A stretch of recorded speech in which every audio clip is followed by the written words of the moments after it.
last class, I asked you to read the last bit from the section on conceptual and non-conceptual minds. In case it's not clear, please let me know. I didn't think it was that important. I didn't read through the section, that very last section on the non-conceptual cognition. I thought it was pretty clear, but in case it wasn't, please let me know. Okay. So maybe I read that very last paragraph just before valid and mistaken. So just before chapter 4.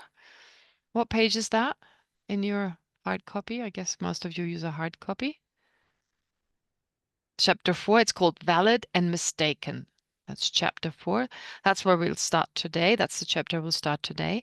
But a page just before that. Yeah, it's 73 and 72. 72. Okay. Okay. All right. In brief, it says. Yes. I can hear my own voice. That's annoying.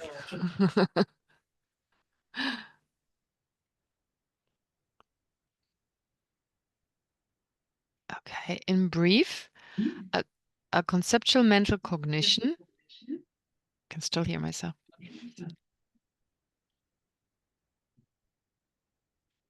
Okay, never mind. I'll just ignore it.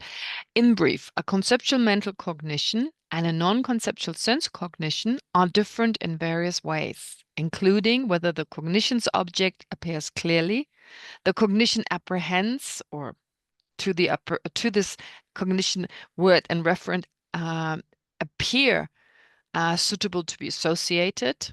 Here, actually, word and referent, it would be word generality and referent generality or meaning generality, would appear as suitable to be associated. The cognition depends on a linguistic convention. Oh, yes, the cognition depends on the linguistic convention. When this or that object appears in cognition, it appears to be fused with an object universal. A subject and its properties appear separately. The cognition apprehends a subject and its property as mutually associated. A subject and its properties as mutually associated. The cognition qualifies its object with a class, a quality, or an action. The cognition is caused by remembering a linguistic convention. The cognition is qualified by time. The cognition apprehends earlier and later times in combination, or the cognition occurs due to the proximity of its observed object. Okay, so this is a nice summary. The cognition's object appears clearly refers to what? A conceptual mind or a non-conceptual mind?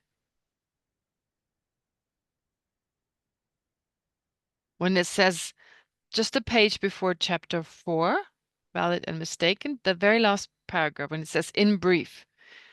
In brief. So I've just went through this list, taking the first description, including whether the cognition's object appears clearly. So here the authors are saying whether it's conceptual or non-conceptual. Well, the difference is, for instance, whether the cognition's object appears clearly. Which cognition would be the one to which the object appears clearly? Conceptual or non-conceptual? So I can't hear. If you are saying anything, if you're saying something. You can hear this. Okay, I still can't really. What's going on? All right. Yeah, could you? The volume is not that loud.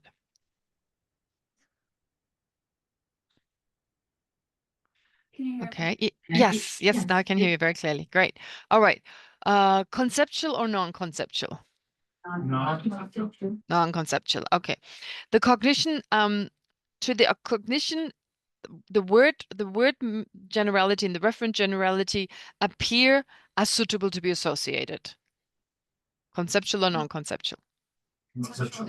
Conceptual. Okay. The cognition depends on the linguistic convention. Conceptual or non-conceptual? Conceptual. When this or that object appears in cognition, it appears to be fused with an universal, with an object generality or meaning generality. Conceptual. Yeah. A subject and its properties appear separately. Conceptual. Conceptual. The cognition apprehends the subject and its properties as mutually associated. Non-conceptual. Non-conceptual. Yes, it appears as mixed. Remember? The cognition qualifies its object with a class, a quality, or an action. Conceptual. Conceptual. The cognition is caused by remembering a linguistic convention. Conceptual. The cognition is qualified by time. Conceptual. It depends on a time. Non-conceptual. Non-conceptual. Yeah, it depends on a particular time. The cognition apprehends earlier and later times in combination. Conceptual, absolutely.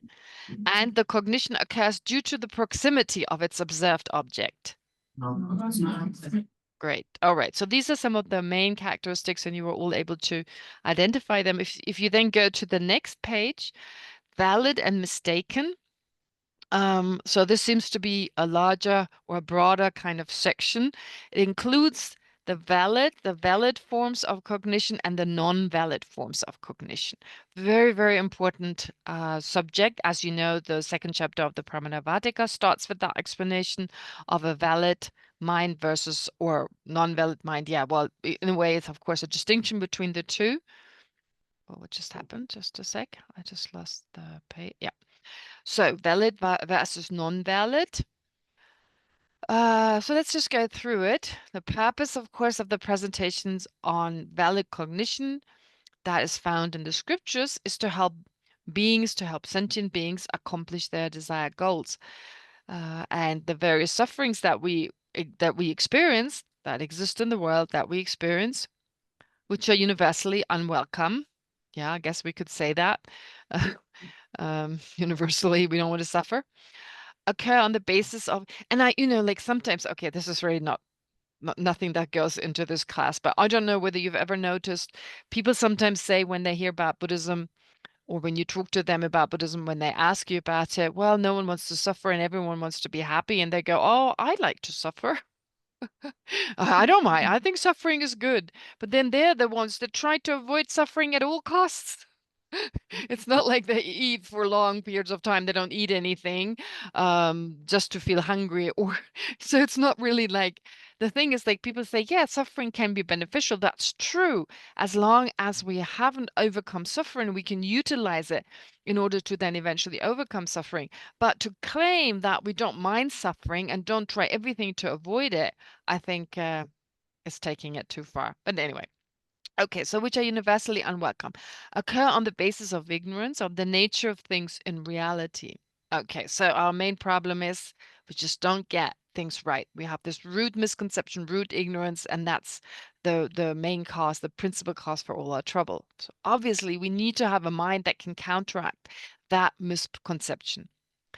If one can find the valid means of knowing, then in reliance on them, one can engage in correct norms of what is to be affirmed and what is to be rejected. And of course, like confirming one thing or affirming one thing also means rejecting something else. On the deepest level, of course, rejecting a type of self that is impossible to exist, and affirming, for instance, dependent arising, and so on. In this way, one will be able to accomplish the desired goals. All right. And then Dharmakirti, in his drop of reasoning, Tenzin Tikpa, yeah, drop of reasoning says, since correct cognition is the prerequisite to the fulfillment of everyone's aims, I will explain it. Okay. Now, the Sanskrit word, as you all know, of valid cognition is pramana, which can be interpreted in different ways. So here it's composed of two parts, pra and mana. Although the prefix pra can have many meanings, in this case it means first, which is why, for instance, in mind and Tibetan Buddhism, they use a different translation. They describe a valid cognition as prime cognition. Was there a question?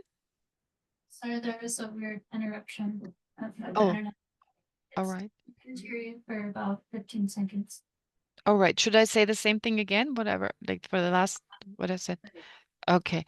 Again, so the Sanskrit term for valid cognition is pramana, and is composed of two parts, pra and mana. With the prefix pra here in this context, which means the Satantrika school, referring to the meaning of new or first, actually first. In fact, it's the Satantrika, the Chittamatra, and the Svatantrika Madhyamika that use this interpretation, that base their explanation of what a pramana is, of what a valid cognition is, based on the explanation where the first syllable means first, right? Or new first. Yeah. And then the second syllable, they all agree on. So basically, the Vaibhashika school doesn't talk about prime cognition, and the Prasangika school, as you'll see, defines it slightly differently. The pra means main, principal, and not first.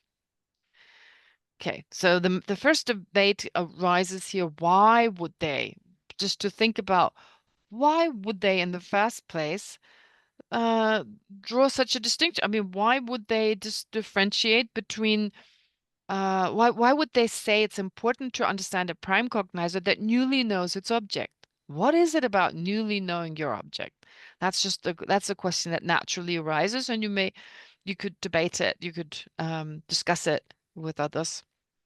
But the second syllable, all the followers of, well, the Satantrika, Chittamatra, and the two Madhyamaka schools, they all agree that it means to measure. That's one way. But the main meaning is to comprehend, to realize, or to know. So therefore, valid cognition is that which here in the Satantrika school first or newly comprehends something that was not realized before. Okay. For example, exposition of valid cognition, the Pramanavartika says, and this is, of course, you've probably gone through this. Yeah, you've done the beginning of the Pramanavartika. It also reveals an object not known before. Alternatively, the syllable pra can mean excellent or supreme, which in Sanskrit is paramartha. Here too, the syllable mana means to measure. So valid cognition is that which is non-deceptive. That is weird, like non-deceptive. I know in Tibetan the word lua, sadumiluvaripa. Yeah, so lua can be translated as non-deceptive, milua, yeah, non-deceptive, infallible, sometimes they talk about karma as infallible, so they use the word infallible, non-deceptive. But although that is true in some contexts, I think incontrovertible here is the right meaning. Why do you say non-deceptive? Because if non-deceptive were actually the right translation, then it would follow that, for instance, a correct assumption would be, or not a correct assumption, and a non-attentive perception. It follows that the first moment of a non-attentive perception, the first moment is a valid cognition because it's newly non-deceptive, or it's newly or a new non-deceptive awareness. So it's non-deceptive because its object exists. However, it's not incontrovertible, which is again, I don't know why, yeah, the translators don't choose another because, well, sometimes what happens is people not newly, I shouldn't say newly, but people who translate Buddhism, they check what the dictionaries tell you. But the dictionaries are a work in progress. It's not like, I don't know, some of the English dictionaries that have been around for a really long time. This is relatively new. I mean, the idea of dictionaries has been around for a long time, but the kind of comprehensive dictionaries you find, for instance, the Oxford or the Cambridge Dictionary, that it hasn't reached that level yet. I mean, there's so many words that I know mean something specific, but neither in a Tibetan dictionary nor in a Tibetan English dictionary do you find these meanings. Although it's clearly established that that's the meaning of this particular word in a particular context. And many of my teachers used to say, if I say it's not in the dictionary, and they're like, well, who cares? The dictionary still needs to be, completed. It's the work in progress. And especially also with the English dictionaries, I mean, you can't always trust them. You can't always rely on them. It's always good to ask. So in this context, it's always been explained. It means incontrovertible. It means it realizes its object. So why would you insist on saying non-deceptive? You may say that in the dictionary, but I don't want to say who cares, but no pervasion. Okay. So no pervasion just because it says in the dictionary. Okay. So valid cognition is that which is non-deceptive or incontrovertible and thus supremely knows its object. Okay. Exposition of valid cognition explains valid cognition is non-deceptive. I mean, it doesn't say here, I would say, I mean, it says milua, but in this context, it doesn't mean non-deceptive.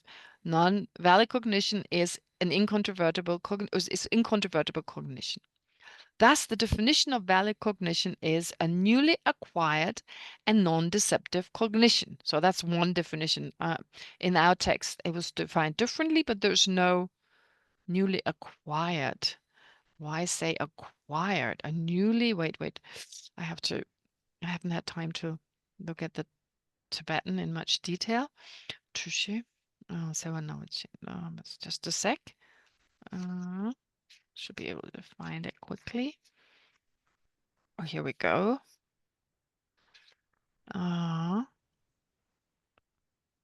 Where do it's just non-deceptive. Is a non-deceptive. That's the definition of valid. So newly acquired. Oh yeah. Mashi tungi seje kyang. Wabunetsu dan tumbar mitumbar.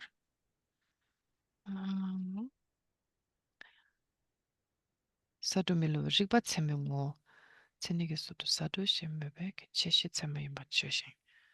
Doesn't even say that in here. It'll take me a moment to find it. It also reads an object not known before. Because sometimes the order is a little different in the Tibetan and in the English. Yeah, anyway, I'll need to look it up. I don't want to keep you waiting. And then it's this mashi tongi seji kyang she yu ngu bugi nezu don tumbo sheba milowa. Yeah, I can't find it right now. Okay, never mind. That's the definition of valid cognition.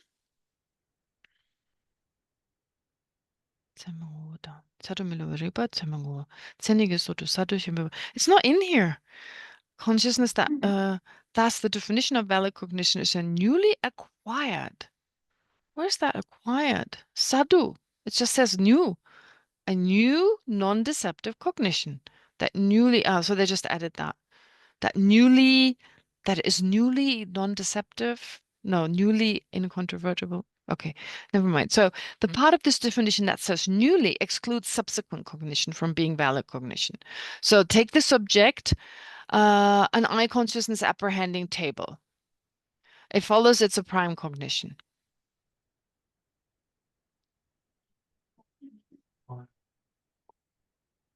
It follows it's a prime cognition because there are prime cognitions in our continuum, and there's no fault saying that it is a prime cognition.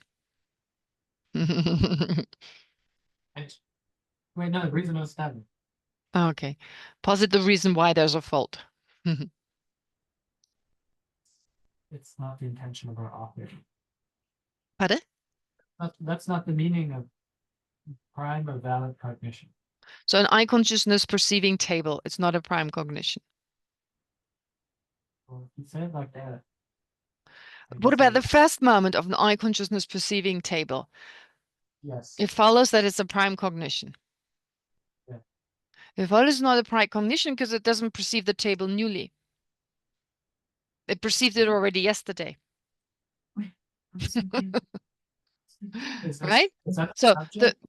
the eye consciousness, let's be more specific. So the eye consciousness in your continuum, the first moment of the eye consciousness perceiving table in your continuum today, it follows it's not a prime cognition. Why? Because, anyway, that was you saying why.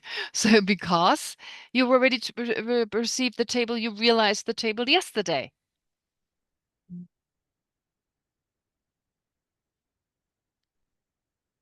No pervasive. Mm-hmm. So it follows that if you already saw the table yesterday, it doesn't mean you don't perceive the table. It doesn't mean that you necessarily do not newly perceive the table. Right? Okay, so what does it mean to newly know or newly be newly having new be new incontrovertibly? No, I don't even know how to say that. Be newly incontrovertible. What does it mean to be newly incontrovertible with regard to your object? So take the subject being newly incontrovertible with regard to your subject. It follows its meaning does not exist. Oh, like why? Posited. What does it mean to be newly incontrovertible with regard to a particular object? I guess be the first moment of the continuing of that particular consciousness. Of that particular consciousness. Well, it follows the second moment of the I consciousness perceiving the table is not a prime, no, it's not a valid cognition. Excellent. Agree. It follows that it is a prime cognition because it perceives its object newly. One thing that's you keep switching between prime and valid. Yeah, I'm sorry. I am so used to prime. Okay, I'll say valid. So from now on, I say valid. Take the subject, the second moment of the I consciousness apprehending the table. It follows it is not a prime, it's not a valid cognition. Agree. Excellent. It follows it is a valid cognition Why? because it perceives its object newly. It follows that it perceives its object newly because it perceives the second moment of table newly. So, no provision. If a particular mind perceives the second moment of table newly, it follows it is not a prime. It's not a valid cognition. Agree. Why? It doesn't perceive the second moment newly. If it perceives the second moment of the table newly. Oh, no pervasion. Whoever said no pervasion said that they okay. So you're saying you don't agree. Okay, you're saying you don't agree. But I think it was Kelsey who said she does agree. Oh, no, sorry, it was Kelsey who said there's no pervasion, so implying that she agreed that the second moment of an I consciousness, the second moment of an I consciousness apprehending table perceives the second moment of the table. So let's stick to that first.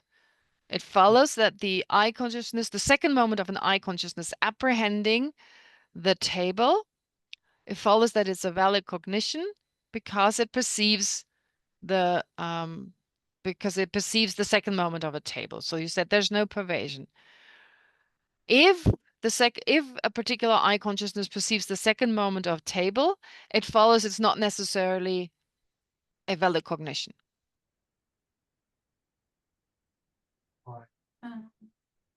Kelsey.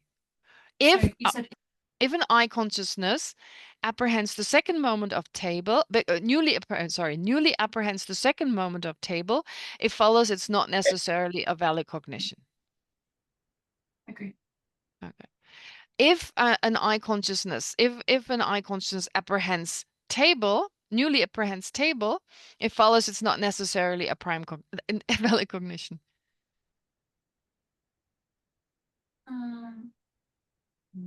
Newly apprehends. Why?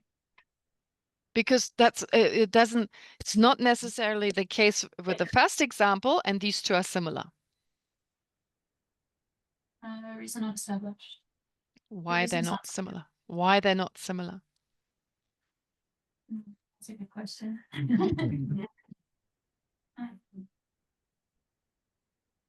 Okay, that's one thing you could debate. There is a way to answer that, but I don't want to. I'm going to share that with you at another time. But if you have the chance to debate, or even if you don't have the chance, I know you're debating something else, but you could just think about it. What would be the difference? Like saying, of course, we have a continuum of I consciousness. So the first moment is said to be a valid cognition. However, actually, in each moment, what the I consciousness apprehends, Gonzalo would not agree. So Gonzalo would say, oh, so the second moment of the I consciousness apprehending table does not newly apprehend the second moment of table. Is that right? Yeah, that's it. Okay. So is there no mind? So does that particular mind So the second moment doesn't apprehend the second moment of the eye consciousness does not apprehend the second moment, or does not realize the second moment, newly realize the second moment of the table. So it follows then the first moment also does not newly apprehend the first moment of the table. Why? It follows that it does apprehend the first moment of the table. Except, Why does it do so? Why does it newly apprehend the first moment of the table? um, because it's Because a moment earlier, the first moment of the table has not been because, apprehended. It follows that's a correct reason. Because a former yeah, consciousness, of immediately preceding consciousness, did not apprehend the first moment of the table. It follows that's a correct reason. yeah, it's something like that. The reason is Something like like that. Very good. Oh, you made it very easy for me. Okay, thank you. No, I'm no, I'm kidding. Okay, so it follows that the second moment, take the subject, the second moment of the eye consciousness apprehending table, it follows that it newly apprehends the second moment of table, because the first moment of the eye consciousness does not apprehend the immediately preceding first moment of the eye consciousness does not apprehend the second moment of table. Yeah, no correlation. Oh, there's a pervasion because in the first case there's a pervasion and the two are similar. They are not similar. There's a difference. Why not? What's the difference? Because the eye consciousness is not able to perceive the difference between the first moment of table and the second moment of table, but it's able to perceive the difference between what was perceived before the first moment of table and the first moment of table. Well, then it follows that a yogic direct perceiver that perceives only selflessness, the second moment of that, it follows that it's not a valid cognition. Why? Because it doesn't perceive the difference between the two while it is absorbed in that mind on perceiving selflessness. Because it doesn't perceive the difference between the first moment of You were table. saying that the eye consciousness is not aware of the difference between the first moment of table, the second moment of table, Yeah. and so on. That's why Yeah. the second moment, although it perceives something that it previously hasn't perceived, but because it's not aware of the difference between the two, therefore it's not a prime cognizer. Well, then I would argue the second moment of a yogic prime cognizer. I said again. I debated that for quite a few years when we studied Lorig in English, when I taught it in English. So prime cognition, no, valid cognition. So it follows then it's not a valid cognition. The second moment of the yogic direct perceiver, apprehending selflessness, it follows that it is not a valid cognition because the mind itself is not aware between the difference of the former moment of selflessness and the second moment of selflessness. Right. And that's because selflessness is permanent, right? So then it would follow that the second moment of the yogic direct perceiver, couldn't hear what you just said, but never mind. So the second moment of the yogic direct perceiver apprehending selflessness, it follows that it's not a valid cognition, which it is. In actuality, a meditative equipoise is always considered to be a valid cognition. A Buddha's mind as well, but in this case, you could say yes, it differentiates the two. But even in a sentient being's mind, the meditative equipoise, directly realizing selflessness, each moment of that, I mean, the first moment, second moment, whichever meditative equipoise it is always a valid cognition. Okay, so then, Selflessness is a permanent phenomenon, right? sorry, I can't hear you. Selflessness is a permanent phenomenon, right? Selflessness is a permanent phenomenon, yeah, that's true. But you could take the Right. impermanence, you can take the impermanence of the table. If you want an impermanent phenomenon, just take the impermanence of the table. That meditative equipoise is not aware of the difference because it's just focused on the impermanence. It's absorbed into the impermanence of the table in that moment. Its main object is that, so it's not going to take on a different object, right? If you want an impermanent phenomenon, you just take the impermanence, the subtle impermanence of table. If it's an impermanent phenomenon, it changes moment by moment, right? If it's an impermanent phenomenon, it changes moment by moment. That's true. So then it should perceive the difference between one and the other. Just because something changes moment by moment, the mind that perceives the object that changes moment by moment has to perceive the difference. Well, I think it's a yogic direct perceiver. I would imagine, I haven't studied them, but I would imagine that. Right. Yes. No, just because it's a yogic direct perceiver, it doesn't perceive everything. It is still in a sentient being's mind. It's still limited to what it can perceive. It's focused on the impermanence of the table, but it's not aware that the first moment of what it perceived the moment earlier. You see, the thing is, it's not a table in front of that yogic direct perceiver, right?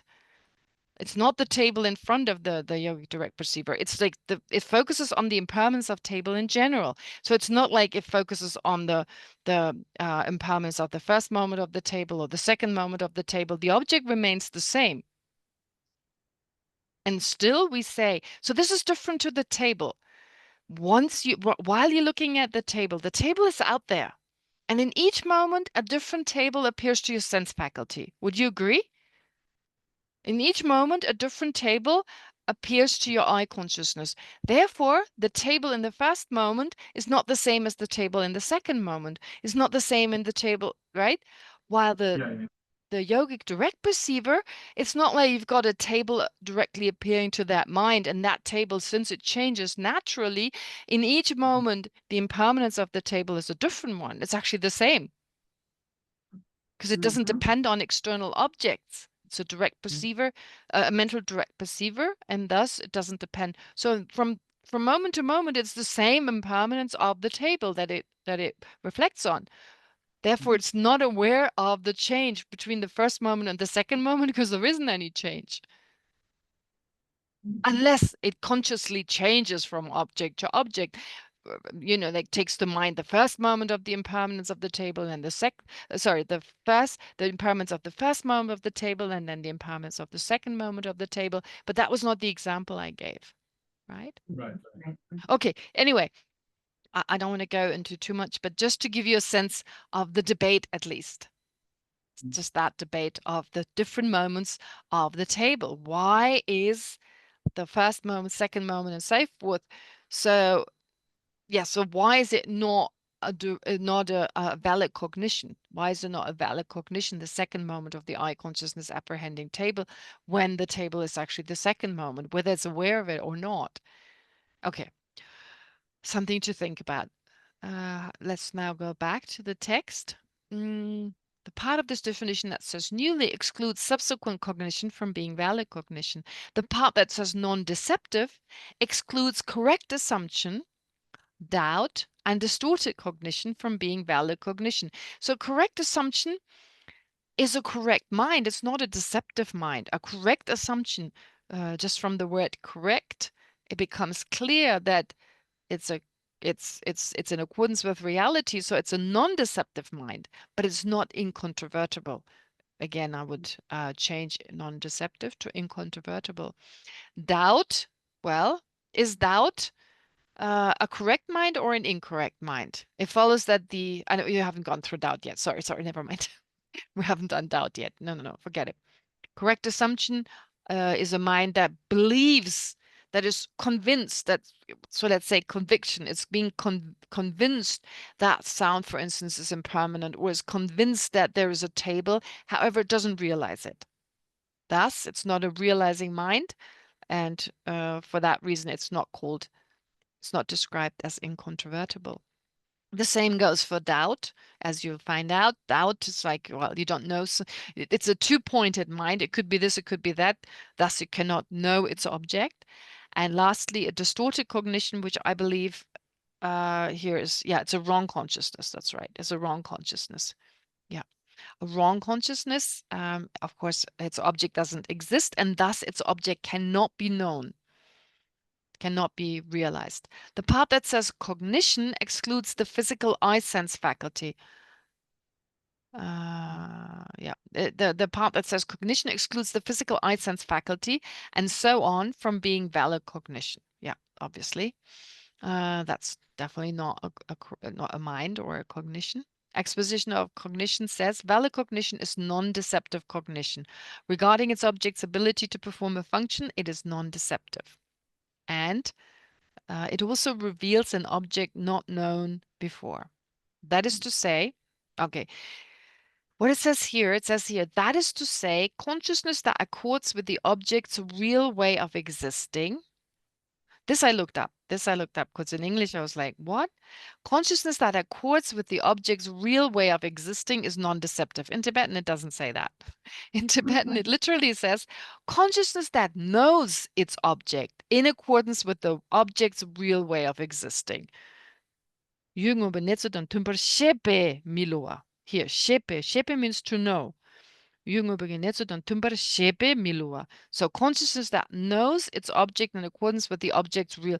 If we were really to say consciousness that accords with the object's real way of existing, non-deceptive would be correct. But that's not enough. Of course, if a mind knows its object, that object must accord with the facts. It must be in accordance with reality. It must conform with the way things exist. Because as I said earlier on, a mind whose main object doesn't exist, it can never know its object. It can never know its object because it simply doesn't exist. You can't know something that doesn't exist. You can't realize something that doesn't exist. It takes some time to get used to it. I remember a lot of people say, oh, but I know I saw a unicorn or whatever.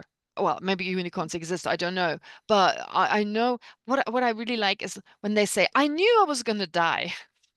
And my mind is like, no, you didn't die. Obviously, you're talking about it. So you didn't die. You couldn't have known you're going to die.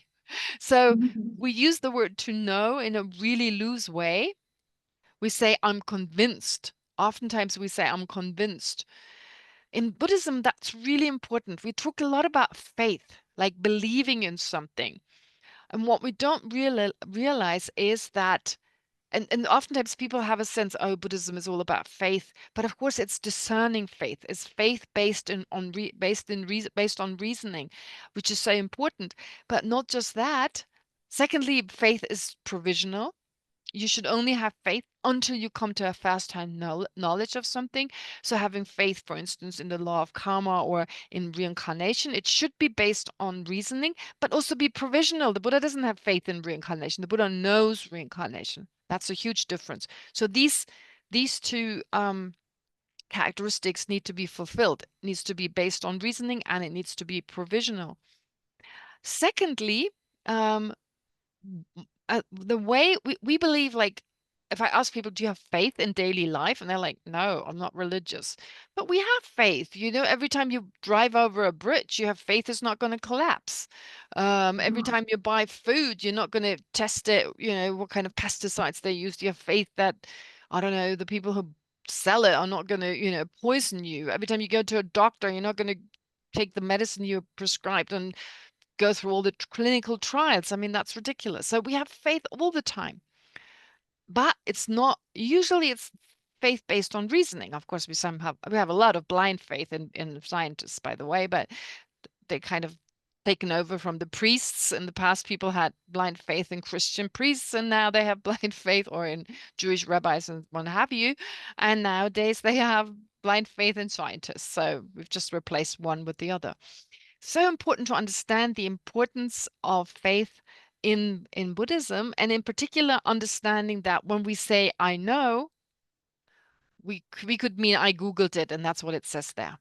I know planet Earth is round because I Googled it. I mean, great, you know. So you know what other people say about it, but you don't actually know, which means it gives a special weight. So to know something, what does it mean to know something? Something to debate. I'm not going to tell you right away. What does it mean to know something versus being convinced? How do you know something? And how do you know you were merely convinced? You had faith, believing faith, as it's sometimes called. There are, of course, 3 types of faith. So here we're talking about believing faith, as it's sometimes called. What are other translations? Yichi Geteba. Yichi kind of means belief, so I'll translate it as believing faith. Okay. Anyway, so here it says consciousness that knows its object in conformity or in accordance with the object's real way of existing. That doesn't mean it has to know everything about it. I mean, that would be crazy. But what it knows in terms of the object does accord with reality. Of course, you can go into debates such as, well, when you're further away from a tree, you know something different than when you're close by. I mean, all the details, all the, I don't know, its bark, for instance, the detailed structure of his bark. The closer you come, the more you know about it. And there are different levels of knowledge simply because of the proximity to that object. So what does it mean to know? You know the tree, but there are different qualities when it comes to knowing. Closer. I mean, the closer you are to that object, the better your knowledge, the more you know about this tree. So how much do you need to know in order to know tree? Do you have to know it is a tree? Or something that is a tree, if you know that, do you necessarily know tree? A lot of debates. If you know tree, do you have to know this is a tree?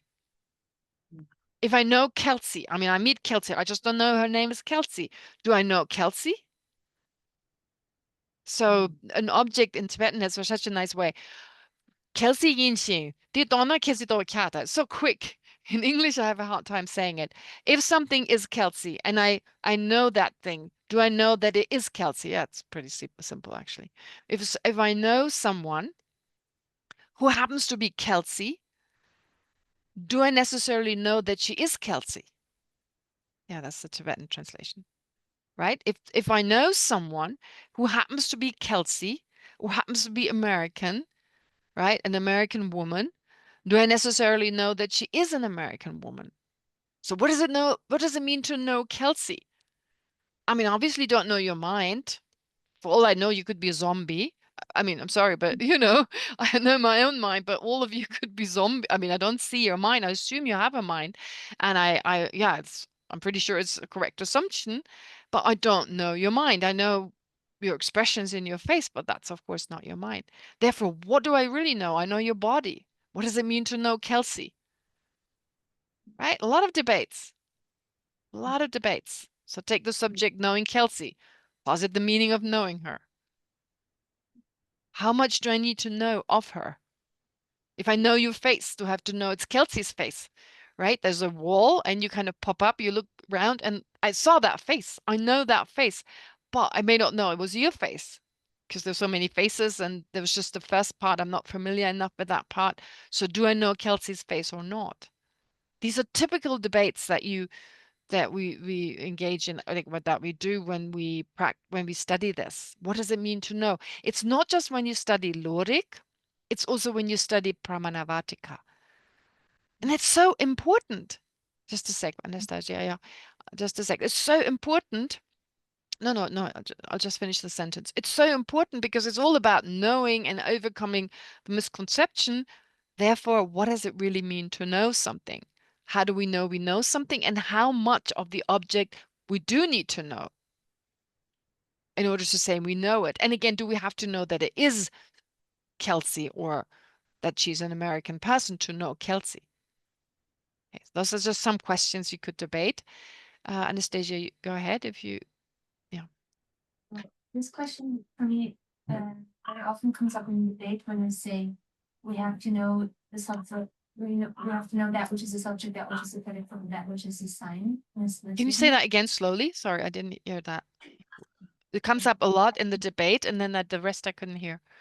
Yes, and so because so in order to be a correct offender. Okay, correct offender. A correct offender. Okay, that's what you call it. Okay.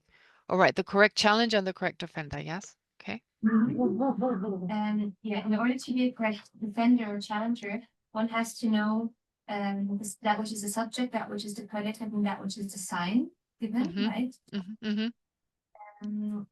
But so what? Again, also in that case, like, what does it mean to know? That which is. For me, I'm not going to answer. I'm not going to answer Yeah. that question because that was, yeah, that's really, really difficult. I mean, there's no simple answer. First of all, different people may give different answers, but I think it's something you should debate, but also think about yourself. I mean, as part of our Buddhist practice, as part of trying to gain a correct understanding of phenomena, how do they exist, impermanent or not, etc. It's so important to get a sense, what does it mean to know? So we know where we're going. Yeah, but I don't want to answer that. And again, anyway, there are different ways to answer. I guess it's different from case to case. And so see whether you can find a general meaning or not. Okay, great. All right, so that is to say, therefore, consciousness knows its object, that knows its object in accordance with the object's real way of existing is incontrovertible, is non-deceptive, or as I would call it, incontrovertible. Also, since it cognizes, here the author uses cognizes. The problem with cognizes is that previously the word for cognition, the author, the translators, and I keep saying translators because I don't know whether it was Dechin or someone else who edited the text. So previously the word cognition was used to mean aware. Remember? Cognition was used for being aware. Just because being aware of something doesn't mean you know it. Therefore, I think in this context, you should continue to say no, realize. Also, since it realizes an object for the first time, it's not just about apprehending, it's about realizing an object for a first time, or it determines it on its own accord. So it knows it on its own accord, through its own power, as it's sometimes called. But on its own accord, I think is a nice way of putting it. Determines. Here, the word they choose is determine. The Tibetan word is Yongsu Chiba. This is a very difficult term. It's kind of has this connotation of being decisive about it. So determine is okay, but it's more than that. Being decisive about it in an inclusive way. There are two words. There's an inclusive way and there's an exclusive way. To give you an example, and this is not, well, this is something you may have already studied. So to kind of convey this meaning of like determining or being decisive with regard, being inclusively decisive or exclusively decisive. I think that distinction is really important. I don't know, have you studied, for instance, have you learned that when you realize the impermanence of the vase or the impermanence of a table, that you at the same time negate the permanence of the table? Have you learned that? Yes. Yes. So whenever you realize X, Y, and Z on the basis, let's say, of a table, then you also negate the opposite of X, Y, and Z on the basis of that table. You've learned that, right? Okay.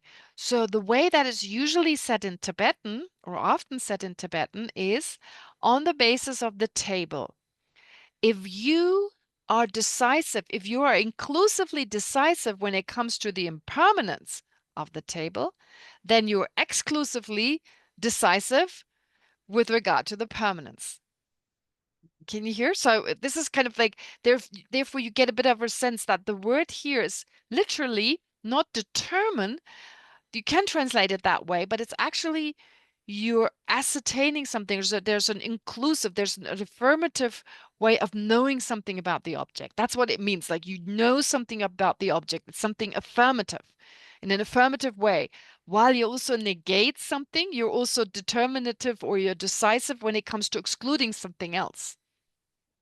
A very important idea, which we may not be aware of, that whenever you know, like I said, X in relation to table, you always negate the exact opposite, the direct opposite of X. Okay. All right. This is Yes.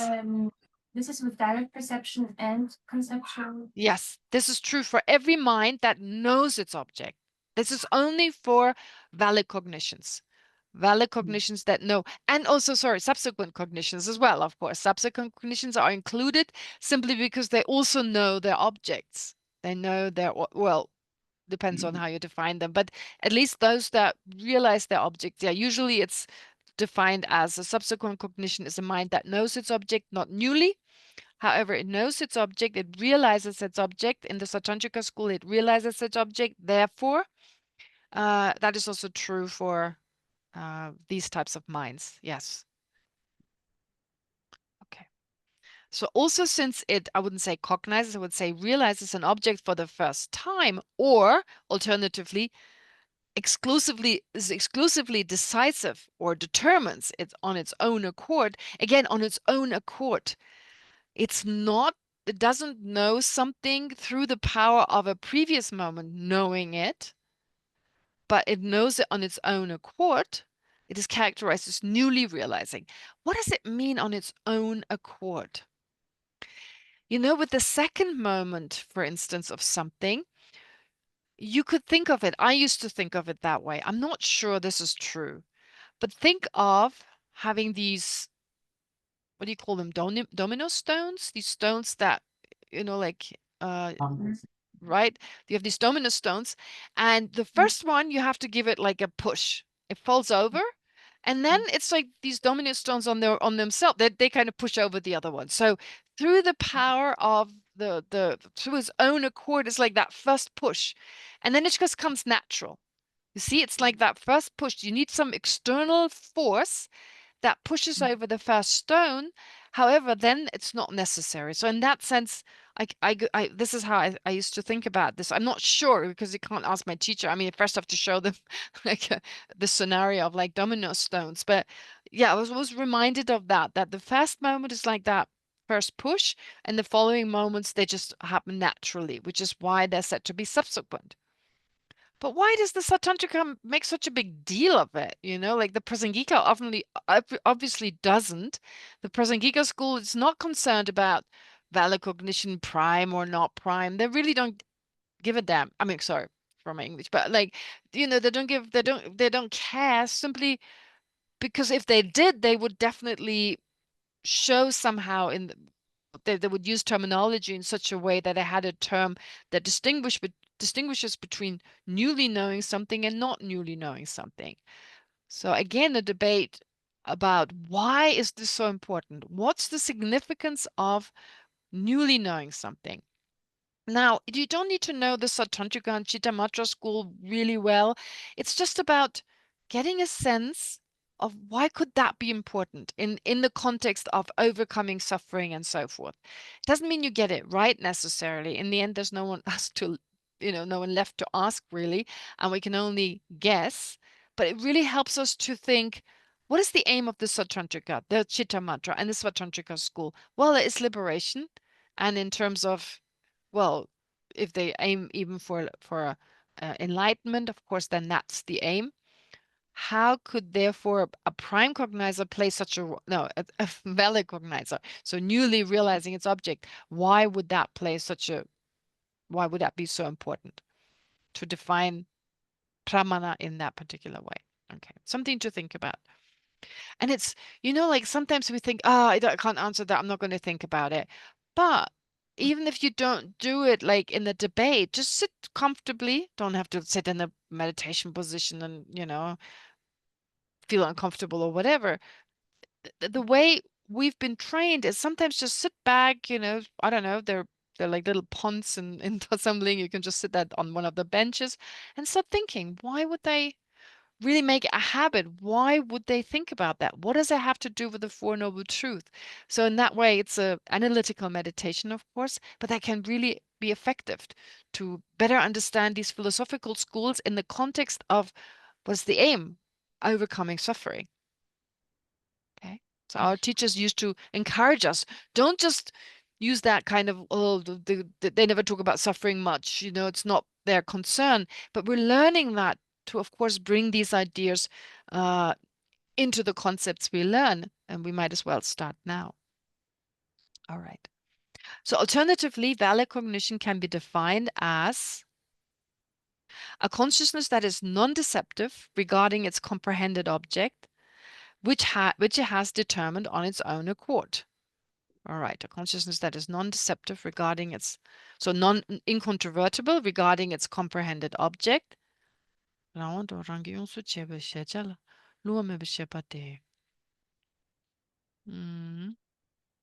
doesn't say comprehended object.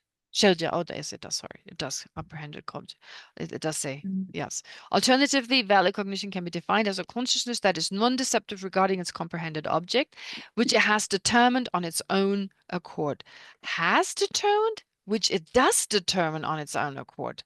You can't use the past, because it's doing it while it's happening, right? 용수주바. In Tibetan, it uses the present term, 용수주바. 가오짠으로 주다 주. Yeah, it would. That's the present tense. So here it says which it has determined, which it does determine. Previously, the translator uses or determines it on its own accord. That's fine, present tense. But here has to also use the same tense. So which it determines on its own accord. For example, ascertainment of valid cognition says, let me just note this. Okay. Determined. Okay.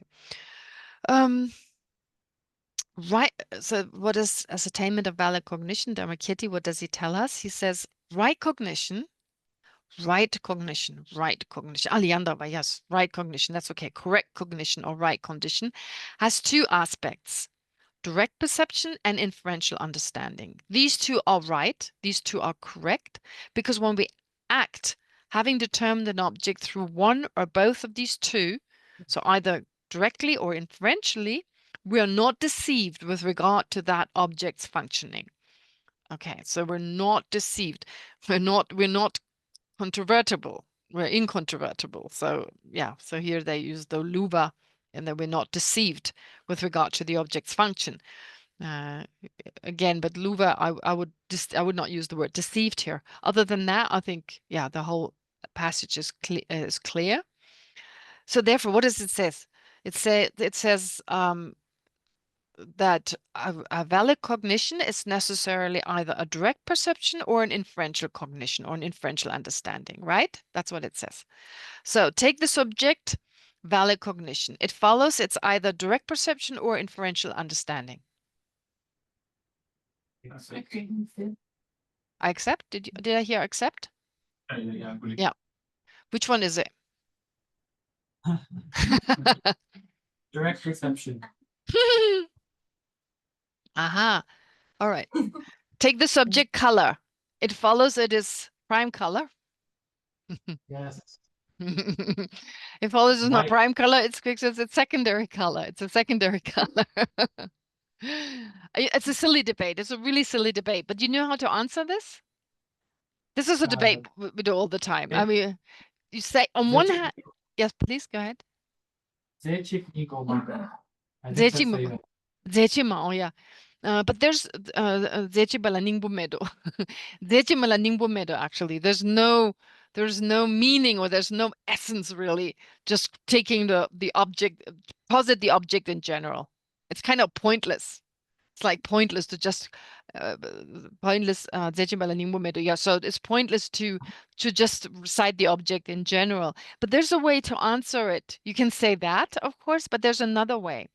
When we say that a direct perception can be divided into when we say that a valid cognition can be divided into direct perception, inferential understanding, it doesn't mean it has to be one of the two. It doesn't have to be one of the two. It must be included. It must pertain to one of the two. That's usually how we put it. Karuna du. So it doesn't have to be one of the two. It has to pertain to one of the two. It has to be subsumed. So it pertains to both because there are aspects, there are valid cognitions that are direct perceptions and valid cognitions that are inferential understandings. Therefore, usually, I mean, you could say Zechimala Ningbumedo, so you could say there's no point in just positing the aspect in general. You could answer that way, but you could also say, no, it doesn't have to be one of the two, but it pertains to the two. It's subsumed, it's included in the two, in both, basically, because there are examples of both a direct perception that is a valid cognition and an inferential cognizer that is a direct perception. That is a valid cognition. Okay, anyway, never mind. On this point, the definition of valid, and anyway, Venerable Tekcho, you know, see, if I didn't say Zechima, so Zechima just means the thing in general, but I can say, I don't use the thing in general, I'm saying a direct valid cognition in your continuum. I'm using a specific type of valid cognition, so it's no longer Zechima, it's no longer just in general, the general object, because I'm using a specific one, and still you can't answer, right? I mean, you could say, okay, it's still a particular generality, but then every example I give is a kind of generality. Well, You're trying to fit one thing into two doors. I There's no know, good- I know. But the thing is, I don't try to push it into two doors. You try to answer it by pushing it into doors. I'm just asking. But no. I'm just kidding. Never mind. Those are little debates. Just debates we did do a lot, in the beginning, definitely. But yeah, then you definitely understand the point. They're more word debates. Yeah. Okay. So on this point, the definition of valid cognition, the views of the Buddhist schools from the Sautrantika up to the Svatantrika Madhyamika are in harmony. So they all agree that the definition of valid cognition, the way it was just given in terms of being newly incontrovertible, is the same. But they all agree. And only Chandakirti's clear words, or Chandakirti in general, disagrees. The Prasangika disagrees, which we'll go through next time. Now it's 2 minutes after 3. Let's leave it here. I managed to finish almost in time. So let's do the dedication. Having thoroughly investigated the do the following exercises. Mind, body, question, and physical context of contemplation. May this experiment sever of us. All right. Thank you very much and see you tomorrow. Oh, and please read Mind in Tibetan Buddhism. Mind in Tibetan Buddhism, it starts on page 116, I believe. Yep, page 116. So please read 116, 117, and 118, 19. Yeah, if you can read these pages, that would be really helpful. And then the last 2 pages of this section. So most important, okay, sorry, I should have put it the other way around. So most important are the rest of what we haven't covered yet in science and philosophy, but whatever we've gone through is very beautifully explained also in Mind in Tibetan Buddhism. Therefore, page 116 to 119. Please read this if you have the time. So Okay. sorry, with science and philosophy, you mean the rest of valid and mistaken? The rest of no, just the rest of valid cognition. Before it starts with mistaken versus unmistaken. So there's in my text it's only a page and a half. So it's not too much to read. But on top of that, if you have the time, I would like you to read from 116 to 119 in Mind in Tibetan Buddhism. Yeah. Right. Thank you.